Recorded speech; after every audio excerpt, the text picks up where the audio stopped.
Good morning, good afternoon, good evening, ladies and gentlemen, depending on what time you're watching this, what part of the world you're in. This is Chris again, the Watch Songs community, with another video. Today's video is, as promised, this is that review of that Doxa Sub 300T. This is an awesome watch. As you know, this was a long-time girl of mine, and thank you to Aaron Dunlap over at Aaron Dunlap OFD channel. I'll leave a link down below if you guys want to go subscribe to his channel if you aren't already. Great channel, lots of different watches. He was kind enough to lend this piece into me. Doxa has a rich history with their brand. They started right back around, they've been around longer, but they got more into the mainstream in the diving in the 60s and the 70s. Before that, they kind of had a few pilot's watches that they had. The most notable person for wearing these watches is Jacques Cousteau, of course, the famous French diver and explorer. But he had a lot of history with the brand. Again, they were one of the first, along with Rolex, to utilize a helium escape valve, which a lot of people don't know. This one does have as well. And again, this is the full review. And another famous person for using these is the Clive Cussler books, the Dirk Pitt character guys. Of course, I have not quite all of their books, but I have a good bit of his books. Great author, guys. And he co-wrote Sea Time, which is another great book. If you guys don't have it, it's a bunch of different dive watches in there. If you want to learn about different brands of dive watches, Doxa is included. They have a little blurb about the history of each dive watch, but great book again. I do believe, may he rest in peace, don't correct me if I'm wrong, I do believe Clive Cussler has sadly passed away recently, but great author, guys. Great books. And again, it was in the movie Sahara, if you guys remember that, which is also a Clive Cussler book with a, I believe the main character, Matt McConaughey, actually wore a Doxa, similar to this one. I believe it might have been the 1200 Professional, I believe. And all of their lineups are designated by the different colors. Of course, obviously the legibility on the dials is the main thing on these dive watches. And I feel like out of the whole range, the 1200, the 1500 is a little bit big. I have a bigger wrist. Quick wristwatch check, by the way. I have not taken off that Tissot. Look for a full review of this as well soon. But of all the ranges, I feel like this is about the perfect size that's going to meet and match everybody's wrist size as well.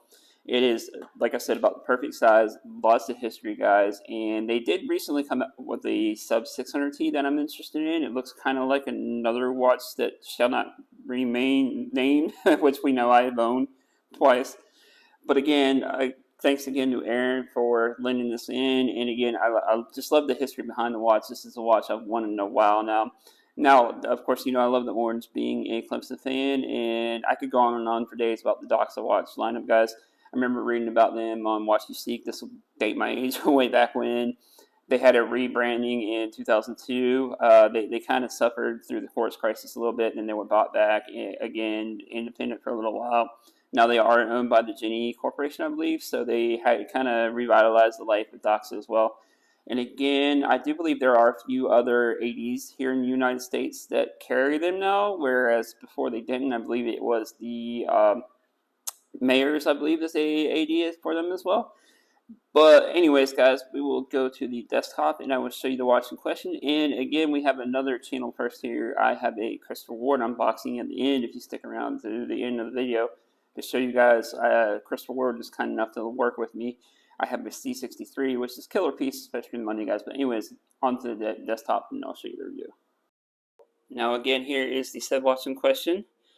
This is the 42mm version. This is the sub 300T Professional, guys. This is a killer watch, especially for the price. These retail right around $1,900 US. Now, if you order directly from Doxa, you may get hit with a import tax fee.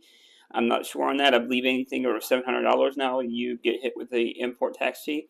But if you order here in the U.S. from Mayors or another AD, you should be fine, guys. And again, you see that kind of UFO almost kind of shape style in the case, but it makes it really comfortable to wear. He has it paired with his isoframe strap, which is really comfortable. I would probably go with the orange strap, but this black kind of tones down that bright orange. Now, you know, obviously, they utilize the orange for the diving for legibility. They have this, they have like a Tiffany blue, they have a black, and they have a Caribbean, which the Caribbean has really drawn on me lately. And there you see that helium escape valve, which I really like that it's kind of indented into the watch, kind of actually part of the watch, unlike the Omega Seamaster I had with that wart. I really do not like that. You can see a almost sandwich style case. Bezel action is pretty good, guys. Overall, really great package by Doxa. Really clean, legible. Again, 42 millimeters. It is a 20 millimeter lug, so you can put all kind of different straps on here. But again, as mentioned before, I would probably utilize the beads of rice. If I order one, I will probably definitely order one with that beads of rice bracelet. If you guys remember, I did have, back in the day, I had the Clive Custer version of this. The bracelet on it just didn't call to me because it was a different bracelet. I don't know why on the limited edition they put a different bracelet. That may or may not be a turn off for you, but again, overall, great package, guys. 300 meters water resistance, plenty of water resistance for those of us that are usually desk divers. You guys know what I do for work. I'm a desk diver now. But again, great watch for the package. Again, for $1,900 US. I'm definitely probably going to add one of these at some point to the collection. Let me show you what it looks like on my 7.5 inch wrist. I will take off the Tiso and put this on. The only thing is with these isoframe straps, they kind of take a minute to put on sometimes because they're a little tough. You might just have to break them in a little bit more. Sorry, guys. And again, here it is on my 7.5 inch wrist. You can see it will fit most wrist sizes, even the smaller ones, guys, fairly well. Definitely love this watch. Let me know down in the comments what you think. Do you own a Doxa? Have you owned a Doxa? A lot of guys that own high-end watches or had high-end watch collections really say these are great watches. Again, this is either, most of the modern iterations either have a Solida movement or ETA 2824. This version more than likely utilizes the ETA 2824, so if you ever have to get serviced, almost any watchmaker can indeed service that, guys. But we will go on to the unboxing. This will be a quick unboxing. If you stuck around this long, I appreciate it, guys. This will be a quick unboxing of the Christopher Ward C63. Again, this is another channel first. Pretty nice packaging overall. You can see the Christopher Ward logo. Again, this is my first time working with them. Hopefully, one of many times working with them. Thanks again, Christopher Ward, for sending this out. I do not get to keep this, unfortunately, guys. I do have to send this back, as this is a review piece. But there you can see that Christopher Ward. Again, this is C63. I'll have to do a little bit more research on this, and you guys will see a definite review of this coming up soon, as I do have to return it back or send it on to another reviewer. First impressions of Christopher Ward, definitely quality watch for the money, right around $800–900. You definitely can't beat it. And I do believe they actually did come out with their own in-house movement recently as well. So they're definitely making the steps to go towards a more of a mainstream brand. Let me know what you guys think about this, and thanks again for sticking around this long. If you have, we will see you in the next one. Peace.